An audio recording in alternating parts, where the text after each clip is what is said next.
It has been a week since the launch of Civilization 7. I've played about 20 hours over the past week, consisting of 2.5 games, playing 2 different leaders with exactly the same map. And I'm going to say this now to get it out of the way for anyone that is looking for a buzzword or to validate their opinion or to see if they want to get it or not. My personal recommendation after a week of playing it is to not get the game. I think it is too early in not just its launch cycle, but in case of free updates, to say that this is a worthy experience when you can go ahead and buy Civ 5, Civ 4, Civ 6 for all of the stuff they have for probably less than the full price of this game right now. That is my opinion. I will be going in depth in all of the things that I liked and didn't like about it in the rest of the video, but my opinion straight out the gate is you should not buy this game as it is right now, right this second. I do not think it is worth it. Having got that out of the way, annoyingly, I do think the game is fun. As somebody who has played a lot of 4X games, a lot of strategy games, I do like aspects of what Civ 7 is doing. I just think overall in its state right now, it's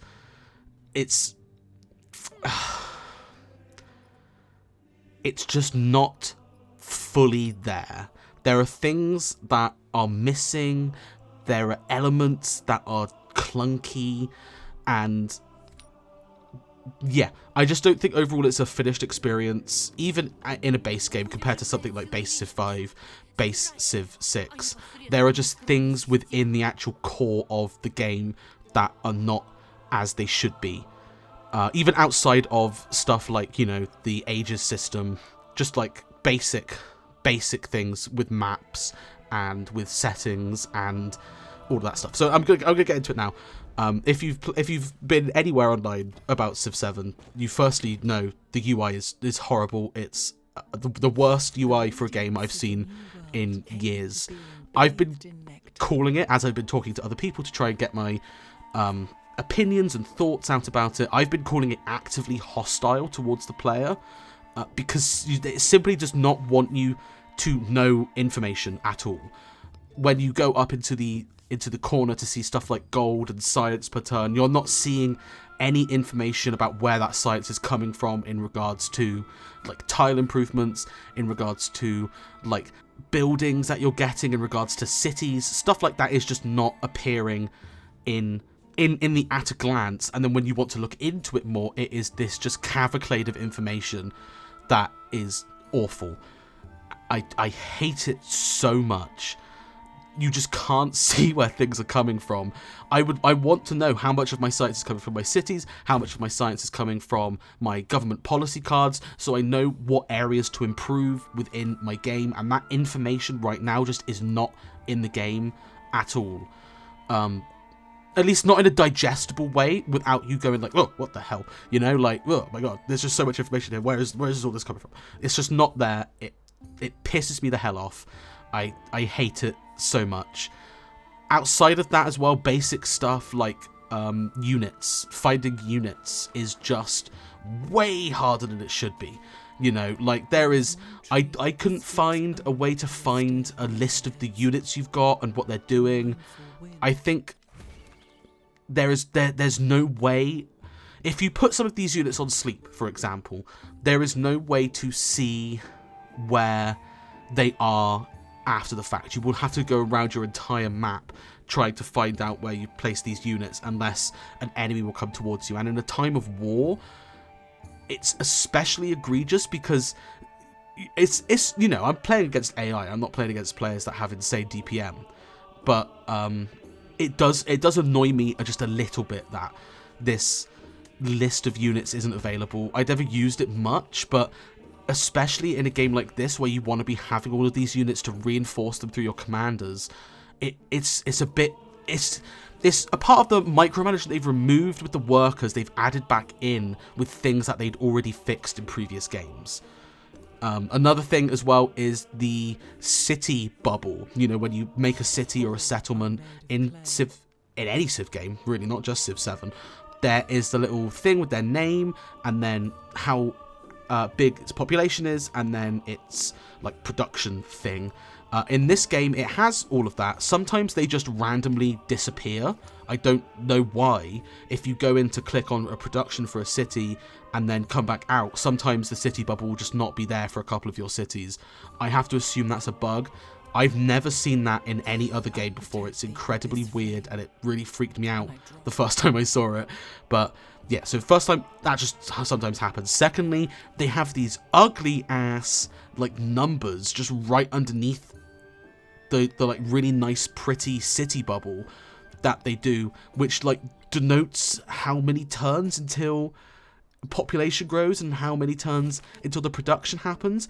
It is the ugliest thing I've ever seen in my life. And this also goes for district health as well.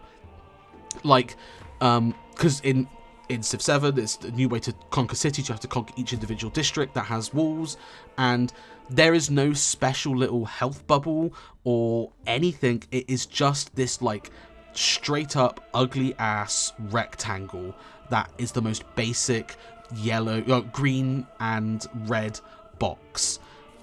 And it's just ugly. It's just ugly as hell. I really don't like the look of it at all in any way. It's just so bad. And just like in a way that is clearly not finished. It's clearly they have to fix it, right? There's just no way they don't fix that. It's just this like in-dev UI design element that they clearly just didn't have time to finish for the launch of this game, which is absolutely crazy to me. Anyway, there's that as well. Their UI for buildings and placing units is really confusing. When you place a pop down, there is no information about what your city will expand to. So I really like how workers work. That's a different topic. But when you're placing down a pop onto a tile, I really want to see where my borders are expanding. When I hover over it, so I should see a little ghost of, oh, I will expand to see these tiles, or I won't expand to see these tiles. Right now, it's like a shit show on whether or not you'll figure out whether you've hit your 3 city like hexagons away if you're going to expand any further, which is fine, I guess. But I really think that if you're going to have this new system of placing down workers, I should be able to see where the little outline of border growth is, so I see what tiles I'm going to claim. I also want to see when I'm placing down a building to create an urban district, I want to see what like yields I'm replacing. It is currently on the game. It's very awkwardly placed. Like when you hover over it, it comes up with the tile, and it's like this tiny little, oh, here's 4 hammers and 1 happiness. I would like to know that as like the first thing in bolder, bigger letters, rather than all of this like bullshit like, oh, it's a tundra tile and it's a mountainous tile. No, I want to see what the yield is first, so I know what I'm getting rid of. I don't think it matters either way, because urban districts appear to just be better. But anyway, it doesn't matter. A couple of other things, especially from like Civ 6, there are no pins. There are no types of pins now. You can't pin anything for what you want to do. It kind of makes sense. I would like to have settlement pins so I could put them down for where I want to put my settlements. But it is different to Civ 6 in a way that there are no districts, so there's no district pins. I would like other stuff for it, though, to see what's going on.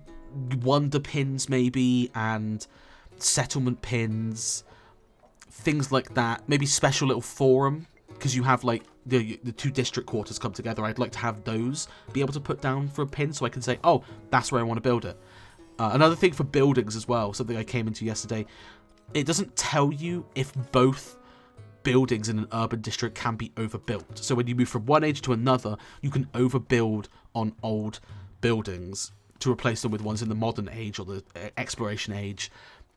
It doesn't tell you or let you select which building you want to build over. It just selects the first one in the urban slot, and it doesn't tell you if the other one is able to be overbuilt. I would like to know that information as well to plan stuff for my special districts, because if I place one down in an overbuilt area, I want to be able to know if I could place the other one down to complete my special district. That information is just not there. And the Civilopedia also doesn't inform you. I tried to look up the library to see if that was one that you could overbuild. It is. I found that out only after the fact when I wanted to build over it. Not because that information is in the Civilopedia. This is another thing of where I've been saying the UI is actively hostile. It does not want you to know information. And that's part of the reason why, because it's just not telling you how these things are working. I think one that is needed the most is changes for the narrative box. So you get little narrative events in the game. These come from little like ruins, and also come just from randomly happening in the game. So you'll have like random events happen. I think they're fine. They don't really give you anything of note at all, really. But I do like how they just add a little bit of flavor into turns. I do wish they had some flair. There are no little, distinctions to like tell you what types of narrative events they are, whether it's a cultural one or a scientific one. There's no anything. It's just this kind of blank rectangular box. And this goes even for the crises as well. Like the crisis box looks exactly the same as just a normal narrative box, except it's a little bit red. I would like a little bit more flair in that. I would like some art elements. I would like some musical elements. I would like things to get intense, so you know that this is a crisis. Because I had the Black Death come in one of, I think, my second game, and it barely hit me. I didn't even realise I had the Black Death for like a couple of turns, because these narrative effects, you just pick them, you just go straight through, and then you're not reading them most of the time because it's just a bunch of text and you want to get onto the thing you're doing in the game, the strategy of the game. And I didn't realise until I got to the government policy slot that a crisis was starting. So I want there to be a little bit more graphical. I want there to be more graphical elements in that. I want it to be a little bit more musical. I want it to feel like something bad is happening. Because otherwise all of them are just blurring together and you're just picking the one that gives you the most culture. If you want to, if you're one turn away from doing your social policy thing, then, you got to pick the culture one so it clicks over so you can start researching it on another one. I think that is what's needed to help differentiate events and also differentiate the crisis from just a regular narrative event. Okay, that's the UI. God, I didn't think I would talk like a long time about just the UI. Christ. It's awful. It is the thing that needs to be fixed, but you know that. Everyone knows that. Everyone's been complaining about the UI for a long time. I want to go for something that I think is a bit more controversial. A lot of the people I've seen reviewing the game and saying it's got bad elements, but it evolves the franchise in a different way. I would say that this is the thing that needs the most work. It's the thing that I think is the weakest aspect of the game, and it's also the thing I think could make Civ 7 really, really good. And it's the ages system. When they first announced it, I was skeptical about it because I played some Humankind. I thought it wasn't very good. And I was worried about how they would handle the ages. And I was correct to be worried because they handled them awfully. I think the first thing is there are not enough ages. There are 3: Antiquity, Exploration, Modern. That's not enough ages. That's beyond the bare minimum. Like, they are going so far below just the bare minimum, and I genuinely can't believe they're charging $60 for this. I think it is an insult, and at the very least, we should be going from Antiquity to Medieval to Exploration to Industrial to Modern/Atomic. To me, that is the bare minimum we should have been going for. And I think it shows that this is the bare minimum because it does not feel good to go from these ages in the game currently. There are massive, massive skips. Like, the Antiquity age will end in about, I would say, 480 BC. I think it ended for me in the game I recorded. And I would not consider 480 BC to be the start of the Age of Exploration. I'm not a massive history buff. I would consider that to be the medieval era. I would consider that to be, a little bit of a late start maybe, but it's definitely like feudalism and medieval ways rather than something like colonization, which is what the exploration age is. Because, you're going to America. I definitely think that going from antiquity to exploration is it's an insane thing. And it just doesn't work currently. How ages are built and constructed just does currently fundamentally, at least for me, not work. I'm going to go into a bit more depth about it. I'm not a historian at all in any way. I love history, but not all of history, and Civilization is all of history. I wouldn't say personally that the Normans are an exploration age, colonization, civilization in the way that they're saying it is. Because it's not in a way of like, the Normans went over to England and colonized that. Well, kind of, sure. It was more of an invasion, a medieval invasion. In the way that Civilization 7 is talking about the age of exploration, it is quite literally fundamentally like American colonization. In a way that, you have to rush over to the new continent, get all of these special new luxury resources to ship them back to the other old world, conquer all of these settlements in the new continent. That is inherently American colonization and African colonization rather than, kind of like the Norman kind of European conquest side of it. And I think that is part of the reason why it's rubbing up against me, because it condenses history down into incredibly generic periods of history that lack depth you normally get in a Civ game. And it may be a little bit harsh, but I think I vividly remember how base game Civ 5 just didn't have entire timelines of history, and then they added that in, and the game was much better because it felt more prolonged and it felt like it was representing periods of history more accurately. And I think right now the ages system don't do that. We need at least 2 more ages, because you will go throughout the period of the modern era from just starting to industrialize to dropping the nuclear bomb. In no possible way are those things in just one period of history. We go from the age of exploration to industrialization, sure. The age of exploration straight to dropping a bomb? That's ridiculous. Like, it just doesn't make any logical sense to me in how they've set these ages up. And I think the issue is that they really liked the idea of the distant land system. They went really far in on the marketing about this distant land system, and I think they spent a long time making that work that they forgot the rest of the game. Because you go from the Age of Antiquity, which is classic Civ. The Age of Antiquity is a normal start to Civilization. And then they skipped medieval because they wanted to get the exploration age done. They wanted to get the distant land system fixed, and they spent so long on that they couldn't do the medieval era because they had to finish and cap the game. Which is why also the modern era feels so short, because they didn't have enough time, I think, because they were making this distant land system work.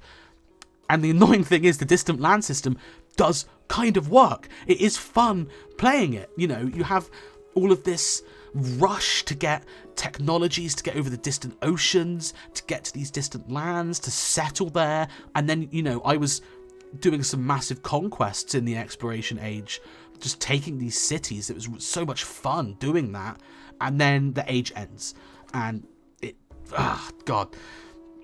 It's another thing.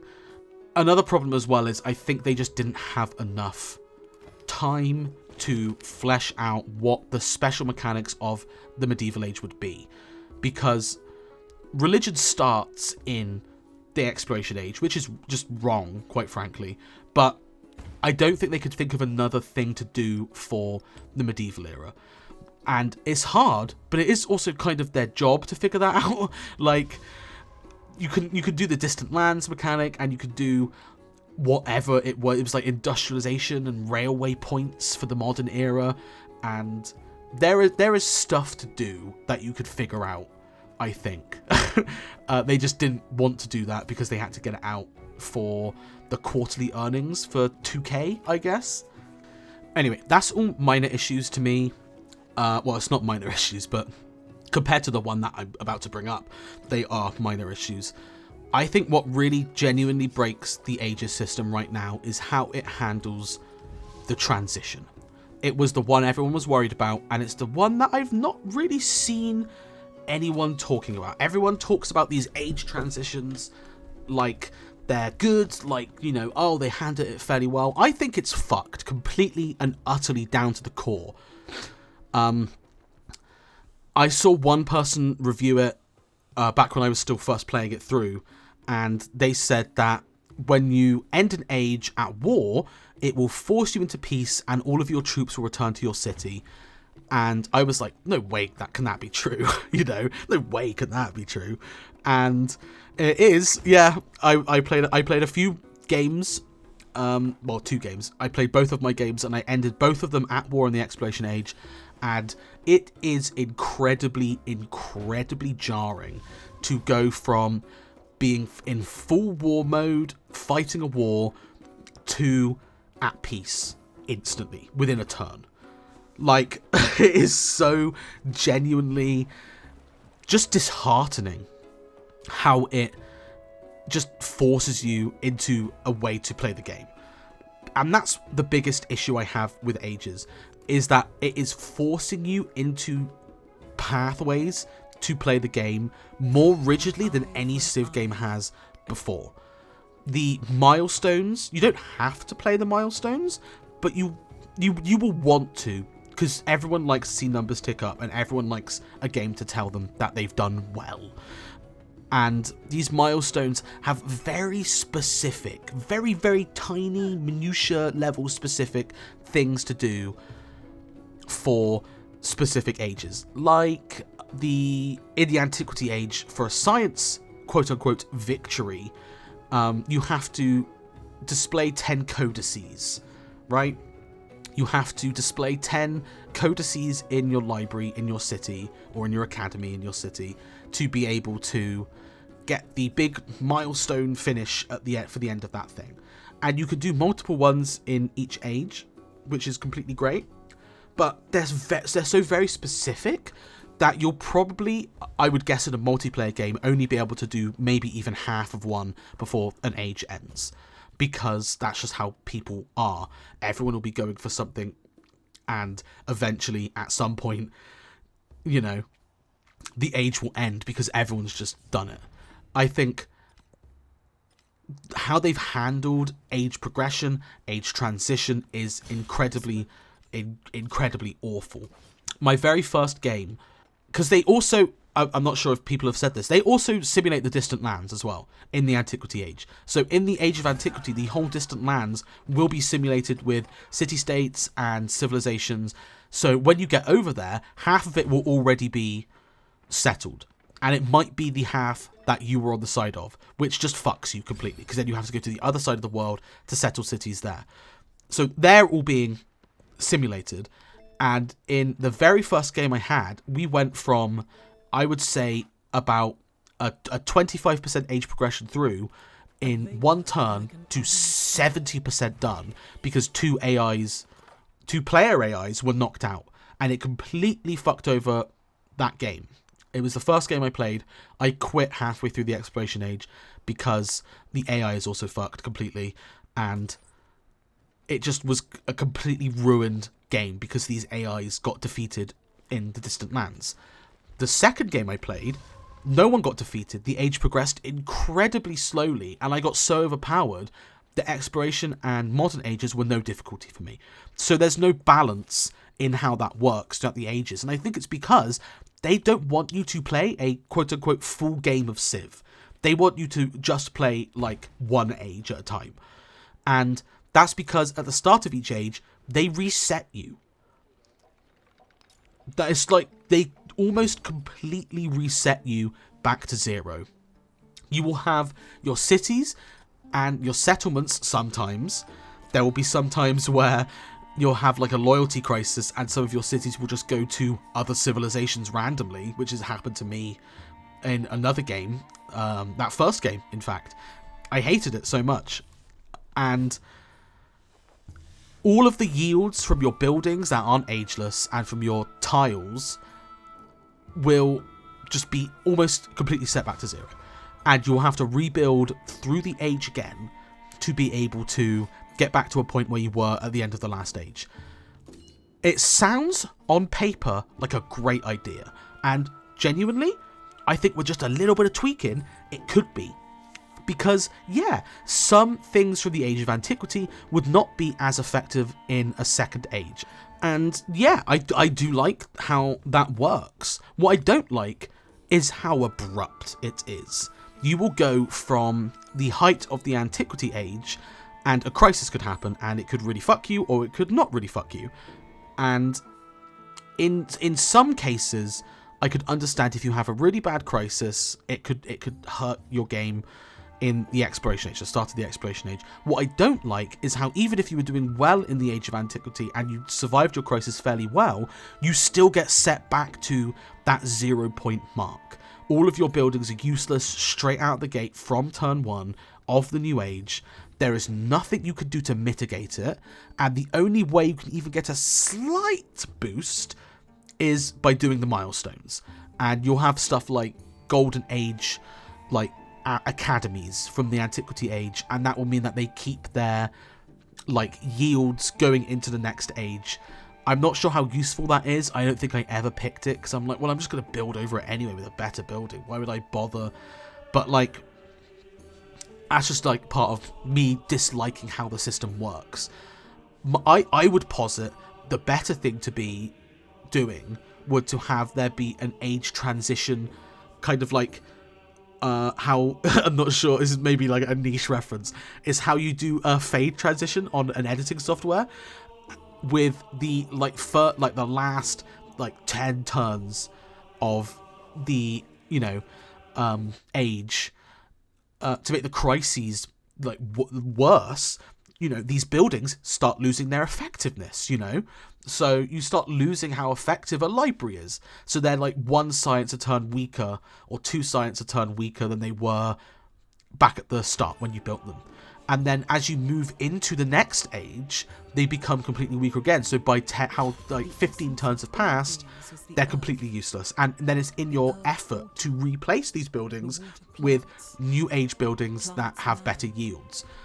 I think as it is right now, you go from having something like 200 science a turn at the end of the Antiquity Age straight to 0, or straight to something like stupid like 80 or 70 a turn, and it feels really bad. It feels like the game has fucked you deliberately for no reason other than this is a new mechanic that they want to introduce. And especially in a situation where the AI will get killed or just like random age progression shit happens, it feels really bad to be walking along perfectly fine, having a good game, and then all of a sudden, bam, you're fucked. Bam, you're fucked. And the milestone buffs that you get in return are like, oh yeah, here's a cultural leader point. So you can add a cultural leader point to your leader. And it's like, oh, thanks. I guess I'll get plus 15% like builder focus to doing wonders. Like, great, yeah, brilliant, thanks. But what I really want is for my buildings to be effective going into the next age, and even then you have to do the best possible job. You have to hit the end of a tech tree, of like the milestone to be able to get these good like golden age buffs, and they're just not worth it in any way at all. And I know why they did this. It's because people always start games of Civilization. They never finish them. That's like the big thing. If you have no stamina and you're an idiot, I guess, you'll always start a game of Civ, but you'll never go back to finish it because you'll jump in and you'll be like, oh, here's my empire. Oh, I'm doing kind of well. And you'll potter along for a little bit and then you'll stop playing because you want to get back to the fun part of Civ, which is the start of the game. So that's why they did these ages. They did them to make it so it feels like you're starting out again at the start of every age, to help people who, I assume, stop playing after an age ends and then come back in at the start of like a new age. I don't think this works for the vast majority of people who, like me, play for 12 hours a day, or spend their entire weekends playing a game of Civ. I don't think that works for this, because it punishes you for playing well, because you'll be reset back to 0, you have to start all over again, and I guess fuck you, right? And I think it's even more egregious that it's not just buildings that get reset. It's units get sent back to your capital. They get upgraded automatically to the first rank of the new age, which is just like, why are you doing that? Why am I not the one being forced to upgrade these units to be more effective? Why is my gold massively tanked from one age to another so that I'm not coming in with like 20,000 gold? I'm coming with like 5. Why is my influence not as effective as it was? Why? A lot of things, quite frankly. It doesn't remember basic stuff either. If you have a city in the exploration age that isn't your capital, and you move into the modern age, that will become a town. And I'm not sure if the developers of Civilization have ever known that to happen. I don't get that at all. You have to spend gold to make your city that may have been your capital in the Antiquity Age back into a city again in the modern age. That doesn't make any sense. Why is that a thing? I don't get it. It's so dumb. There's also other things like merchants. You don't get those. You have to research them again in ages, which that's not how merchants work. That you don't have to research merchants again going into a new age. You already know how to trade. Why are you trading? You have to learn that again. Traders are like a forever thing that have been happening since the dawn of time. And there's other things like new resources coming up on the map, but then like resources being removed because they're not a thing anymore. Like in the modern age, I had my gypsum and jade removed because they were no longer resources on the map, and they were replaced with like oil or just nothing. And it's like, that doesn't make any sense. Why are these things being removed at all? And it fucks with the whole resource tab system they got going on. Just so much stuff between ages is completely and utterly revamped in a way that is like not needed. And it's not even like stuff that was in old Civ games. It's stuff like the resources. You'll have all of your resources plugged in the Age of Antiquity, and then you'll go into the next age and you have to re-plug it all back in. So it's just a lot of micromanagement that is useless because it's not remembering and flagging even the most basic stuff between ages, because it's resetting everything back to 0 because it doesn't want to bother with actual progression through time. It's little things like that which I think break ages for me, because it's not just something like, oh yeah, here you go, pick a new Civ. It's no, fuck you, everything's different now, motherfucker. This is an entirely different game that you're playing now, that you're only importing over a few fringe benefits from the first game, and you should be thankful for that. And I'm like, I'm not thankful for that, because I was just building this really nice Civ and you've just interrupted me about a third of the way into my game for no reason at all to start to change all the rules up on me. And some people may like that, but it's not just changing the rules, it's changing the base fundamentals of how I'm playing just a city, I really dislike how it interrupts the flow. There needs to be this bleeding effect throughout each age, because as it sits right now, I'm not, happy with how it's transitioning between these ages, and I really need there to be a way to show how the things from the previous age are becoming less effective to bring in a new age. I think the takeaway from my thoughts on the ages system is that it's just not very fun to move between ages right now, because it so fundamentally resets you in terms of how buildings are affected so quickly, how wars are ended so abruptly, how units are randomly upgraded to be the first one, that I think it's only the start to add in more ages. it kind of needs an entire top to bottom rework in how you transition from one age to the next. And I don't think it's ever going to get to a state for me where it will be satisfying, because I doubt the Firaxis team are going to watch this and listen to the complaint that I have. Maybe I should send a ticket in. I don't know. Anyway, there's some other things. Those are my two big complaints about the game. There are some other like little things, how like you can't rename stuff. They're adding that in. They said they were looking to add that in.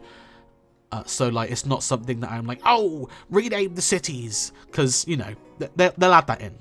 It's just, again, £60, $60. Why is this game being launched in this state when these basic things for renaming and customization aren't in the game? You know, what's going on? Same with quick movement as well. I love how the combat looks. I don't want quick combat because I love the little animations they have when they're fighting each other and they're all kind of up and stabbing each other. I love how that look. I really don't like how long it takes for units to move, especially because it waits the animations for fighting. So it's just about speed. I want things to go faster to be able to play the game in a way that I think is better, quite frankly. Options, so few options. Oh my god. Oh Christ alive. Like, it's not just maps either, you know, it's not just the lack of maps. It's just like how there's no like customizable setups for the game, like turning off hostile independent powers. Why is that not a thing in the game from the start? You know, I think that the Distant Lands system has really fucked them in this respect, because a lot of these basic systems, I assume, grates up against this Distant Lands feature. Maybe it should have been left until an expansion, the Distant Lands feature. Maybe a year one expansion. I think people would have been more open to this big new feature, because the Ages is already enough of a punt that I think people would be, ooh, but this whole Distant Lands thing, I think, has taken away so much development time that it's kind of made them look over a lot of basic areas that a lot of people are going like, oh, why isn't this in? Oh no, why isn't this in? And I would want this, you know, kind of like awkward. The AI, if you're a single player gamer like me, the AI is really, really bad. In my first game, literally every single person on the map hated me for things that I didn't do. Like, somebody came up and settled right next to me, and apparently that was my fault, and everyone hated me for that. And then in the game after that, everybody loved me. And I didn't change leaders, I didn't change civs, I didn't change strategies. For some reason in that game, I guess maybe it was just the different like civ AIs that were in the game. They just liked me, I guess. I'm not going to go too hard against this, because again, this is a classic Civ thing. I remember in Civ 6 when everyone loved to go to war, and then they fixed it over time and it got better and you could actually play the game in a reasonable way. But it's hard to play a single player game right now. I could not imagine what it's like playing it on something as hard as Deity. I bet you it is a crapshoot. The victory screen, bad. Every time I've won a game, which is both times I finished a game, the game crashed as I was going back to menu. That's just not acceptable, quite frankly. I don't think a crashing of any game is acceptable. If your game crashes in any state at all, you probably should have developed it longer. But it's just other stuff as well. People have said it. No way to continue playing the game. No way to look back at your Civ. No map time-lapse. Oh, remember in Civ 5 when they had like the map time-lapse? I loved that. Well, bring that back. No graphs to show you like settlements settled, religions founded, or any of that stuff. A lot of just like analytical stuff that I would say most people don't care about, but a minor like hardcore section like me do really care about. I like to see how much gold I had over the course of the game, or how much science I had. I guess it's harder because they probably wipe all that data from each age, so just add that into each age, I guess. Or do better at tracking things over ages. I would like both, preferably. but I guess me wanting things is just not on Firaxis's list. They're going for the wide market with Civ 7, which is a choice. Talking about the wide market, narration is gone. There is virtually no narration. The quotes when you're getting text, they're still fine. They've picked some really nice ones for this one, I think. It is mainly in the loading screens with how they only say, or how Gwendolyn Christie only says, I think it's like a sentence, and then there's a whole massive wall of text underneath it, another UI thing, because it just looks awful, the loading screens. The art looks nice, how they've layered the text does not look nice, it's so ugly. But she just doesn't speak to any of the information at all. I don't know what's going on with that, I don't know why they didn't do that at all, but yeah, they just decided to go with no narration for this one outside of the bare minimum, and it just is very lacking in that respect. There's no way around it. It just doesn't feel like, compared to how much Sean Bean did, I feel like Gwendolyn Christie got off real easy with this one. You know what I'm saying? Like, geez. I think my final big complaint is how they've handled buildings. I have been on record last week, as early as last week in fact, where I said I really liked districts, and I still stand by that. I like how districts worked, I like how it removed and forced you to think more tactically about it. I think how they've done it with this time, unstacking the cities, having every building have to go on a tile, and having 2 buildings per tile is too far. I think the change I would make to make this work is having borders go further than 3 tiles. That may seem an like complete insane thing to say about a Civ game, but as it stands right now, I can't have a city without it being virtually all buildings. So that makes my ageless warehouses useless because they're not improving tiles. So maybe a system of some kind where the towns could be selected to go to a city through the town specialization feature in some way, shape or form, that it becomes part of, you know, the larger city. So it has that city center and that expands the borders out for that city, rather than kind of how it's done right now, where each town is its own weird kind of proto city.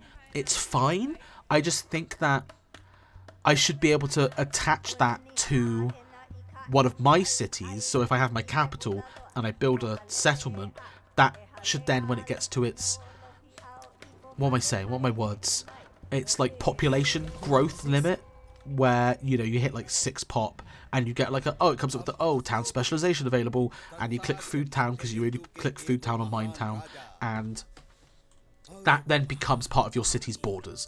So you can build, you know, warehouse that then aren't useless because, it will improve the tiles for this town. So you don't then have to build the same granary, the same grist mill, the same food storage place in every single settlement, because you could just attach them to a city and that becomes an extension of that city, rather than towns with their own separate entity.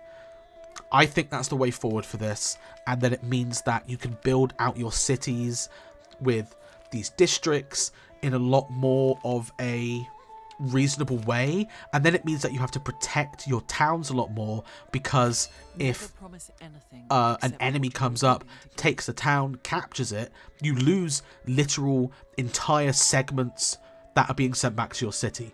I think that's how it should be done, quite frankly, and I think how it's being done right now means that these cities become these massive areas of production and science, which is really cool, but you have all of these ageless warehouse buildings that are useless in the late game because they aren't improving these tiles, and you're spending so many of your pop on, you know, specialists, that it doesn't really matter that these tiles are like, you know, it doesn't matter that this is like a 10 food 2 production tile, because you're never going to put it on there in the late game because you want to have more science or more gold or more culture on your specialist tiles. I just think, like with a lot of things, Not fully finished. God, I've been talking a long time. Christ alive. Okay. Government as well. Useless. Quick note. I forgot about the government system. I think Firaxis forgot about the government system. I would prefer a way to create a custom government built on what celebrations I want, and then it comes up with a name for it. You know, like a randomized name. So I can select like, oh, I want the option between plus 20% gold or plus 10% production to wonders. And then that will come up with like a randomized name, government name for me, rather than how it currently is an option of 3 and they're all useless and you never think about it. And you always click plus 20% to gold. That's what I do anyway. Okay. There are things I like about this game. Like I've said, I do like on paper how the ages work. I do like the individual kind of like mechanics they have for each ages with regards to, you know, the codices and building the world wonders and conquering through the military tree. And what's the economic one? It's like 20 resources in your city for the Antiquity Age. I really like those individual things. I really like how religion works in this game. I think it's simplified in what it does, but I think it's an improvement in how it's being handled, because each city has 2 slots for religion, so it will require you to go through 2 charges with a missionary to overrun a city's religion. So it encourages you, if you want to play the religion game and get the relics and go for the culture in the exploration age, which is weird, then it's good to go for a lot of missionaries that can get a lot of cities quickly, and then it will be much harder for the AI to take over a city because they have to get 2 charges spent on it when you only had to get 1. I think that's really fun. I think that's a really nice way to do religion. And I also like that you can rename all your little religions straight out the gate. Something that they didn't do in Civ 5, I don't think. Religion wasn't in the base game for Civ 5. Was religion in the base game for Civ 6? I can't remember. I feel like it got better. I think it was improved. Either way, I like how they've done religion in Civ 7. I also really like how they've kept the natural disasters from Civ 6 in the game as well. Volcanoes, hurricanes, floodplains, dust storms, they're all here. I really love seeing that. I think it's a great addition. I like how you have to repair stuff like in Civ 6. I like how it still improves tiles. I think it's just a really nice way to make the world feel more tactile, more versatile. I just really like how it works. I go to a few other things. I'm 50-50 right now on how diplomacy works. I do like the system of influence. I'm a bit confused by how most of it works. You can't run the same endeavor with 2 civs, but there are also only like 2 endeavors, or maybe more. When I was playing as Machiavelli, I had more endeavors. When I was playing as Catherine the Great, I had less endeavors. Weird. I'm not fully sure how that's working. I wish there was more stuff to do, and I also wish it was clear how I could become allied with people as well. It wasn't fully clear to me how to become allied with people. There was no option I could see, and it always felt like the AI was offering it to me, and I could never offer it to them. Outside of that, I did say a tiny little downside is you can see everything that the AI thinks of you. So like, oh, minus 20 for settling too close, plus 10 for shared government or something like that. I don't like how up and down the AI is around that. I think it's completely ridiculous. And also, again, not very well done. I would like a bar to see, where I am on the scale of happy to sad, how close I am to getting alliances with them, stuff like that, So it's just not something as oblique as, oh, they're now a helpful civilization. I would like a little bar with a little skull hate sign on one side and a little heart sign on the other, just to see how far along I am. Another little UI thing. The independent states, love them. I think this is a brilliant brilliant addition into the game. I think they're much improved over city-states from Civ 5 and Civ 6. I think that befriending them is really great. The only downside to them right now is removing them at the start of each age is a bummer. Because again, it resets back to 0 in every age. I think removing these city-states at the start of each age really, really sucks. Because you put a lot of influence and a lot of time into making these city-states your friends, and then they just go. Again, I would much prefer a bleeding effect where, you know, the city-states go through their own sort of crisis, and then in the new age, they are renamed, and you have to reaffirm your ties to them, and in that time, maybe another AI could come in and, you know, take over. Maybe you have, if you were allied with that city-state in the previous age, you have a reduction to how much it costs to re-ally with them in the new age. Something simple like that. Again, right now it's all very early in it. I think that there still needs to be some tweaking, some changing with a little few things. That one is super easy because I really like how they did independent states in this, and I really like how you could choose what buffs you get from them. You know, like plus 5% science for every city-state you're a suzerain of, or, you know, you get plus 1 science to every science building in your civ that you are the suzerain for a city-state from, or you get custom buildings, or you can train specific units, which I never picked. But I just like how you can have these different buffs, different abilities from becoming friends with suzerain and becoming a suzerain with city-states, and it's a real bummer that at the start of every age they wipe that out and you have to start again, especially because the AI loves to kill city-states. I really wish there was a way to not have them do that, and also to liberate city-states after the fact as well, because if a AI takes a city-state, they will give it back to you, but then it will just become your city. I really wish that you could liberate them and then they would be your suzerain, something like that, you know. Oh god. Okay, my last point that I can think of is workers, or the lack thereof. And you may think, after I've essentially complained for the past hour about Civilization 7, that I have nothing good to say, despite the fact I just talked about how I liked multiple things in the game. And let me tell you, I liked how they did workers in Civilization 7. I am perfectly fine with how they've replaced workers with this organic, kind of border expanding worker unit population thingy. The UI elements I pointed out with not seeing where it will grow to with borders and stuff like that is obviously an issue, because, you know, sometimes you'll be like, oh, how do I get to this resource? Can I see where placing down a pop will expand my borders to, or do I need to place another town down to be able to get to it? Stuff like that. There is a slight simplification of how it does resources, moving from one age to the next. I think I really like how you can't place some stuff down until you get stuff like animal husbandry or irrigation. I like that. That only ever comes up in the Age of Antiquity.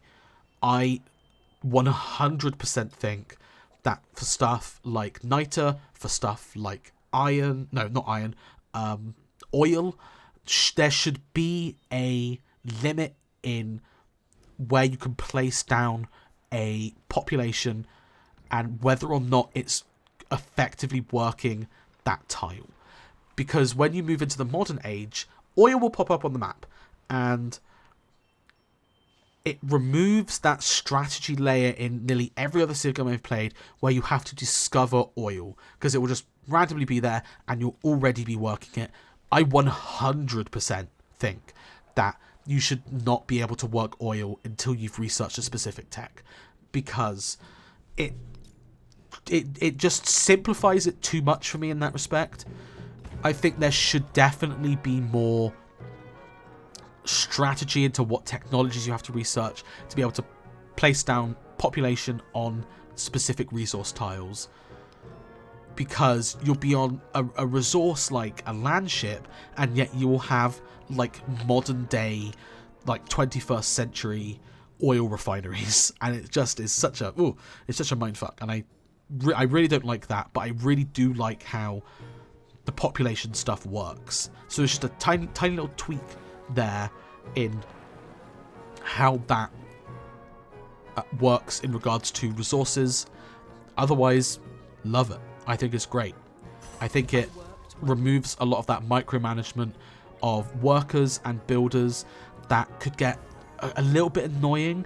It does, of course, lead to you not being able to work and build every tile, and forces you to move towards, luxury and strategic resources over stuff like farms. And rest in peace, the farm triangle. I loved you. You were great. But I do like how it feels. It plays in a great way. It feels fun. It feels very natural in how you're expanding your borders. Also, very easy to exploit in a fact that you can just place down a pop, expand your borders, place a building on that pop to get the pop back, and then place it on luxury or strategic resource. Really easy to exploit like that. I think that's great. I think that's a lot of what the issue is with Civ 7. It isn't quite there and finished, but it is fun. It's why I'm not recommending it at all, because there are parts to it that are really fun, but it's just not there. It's not quite finished in a way that I can comfortably recommend. It was a real struggle sometimes to play these games, and I think that is in part because these systems just aren't polished. And I know for the team at Firaxis are going to be working around the clock to do it, but at the same time, it's a lot of money, and they're already putting DLC out for, extra civilizations and leaders and other bullshit that like nobody gives a crap about. Like, Gandhi isn't in the game, neither's Great Britain. The British Empire, I would say one of the biggest exploration age civilizations, just isn't in the game. How do you justify something like that? You know what I mean? Like, oh god. So it's really hard to recommend, and I'm really struggling with it in a way that I knew I would. Not in adapting to new systems, but just in how it's not polished. And I think that, especially in the modern day, it should be in a state where it is fun to play. Civ 6, base game, wasn't the best, but I could play it. And it didn't get really good until Gathering Storm. I think Civ 7 will get good in the future. I just don't think it is comparable to Civ 6 or even Civ 5 in its current state, and that is disappointing, and it saddens me because I was really looking forward to this one, and also it was a lot of money and I'm never going to get that back. So yeah, that was it. That was my opinions on Civ 7, my first impressions, because I can't review a game like this in under 20 hours. Or even probably in under 50. I'm going to need a lot more time with it before I do a review. So this is probably my longest video ever. And that's just me rambling about different aspects of the game, my first impressions. Oh, God. Okay, right. That's it. Thank you for watching. Tell me if you liked Civ 7 or not. Tell me what your thoughts and feelings are about it, where you think. I didn't even mention how good the game looks. It looks beautiful. It's got this brilliant art style that just looks amazing. The environments, they're majestic. And some of the natural wonders as well. Oh my god, they look so good. They just there was a redwood forest in one of my games. Just beautiful. The world wonders, not so much. They're not as satisfying to watch be built. But everything else about the game looks beautiful. It looks great. So yeah, just tell me how you're thinking, what you're thinking, if you've played the game, if you're enjoying it, if you're not enjoying it. I genuinely do want to know what people think about this, because I've seen a lot of mixed thoughts about it on every aspect, and I'm genuinely interested to know what some people think. Until then, what's the thing YouTubers say? Like, comment, subscribe, hit the bell, stuff like that. I don't know. I'm not really like that. I'm kind of just a bit of a nerd. But subscribe if you want to, I guess. I don't know what I'm going to do for a video. Maybe something fun. Maybe something not fun. Maybe something in between. Okay.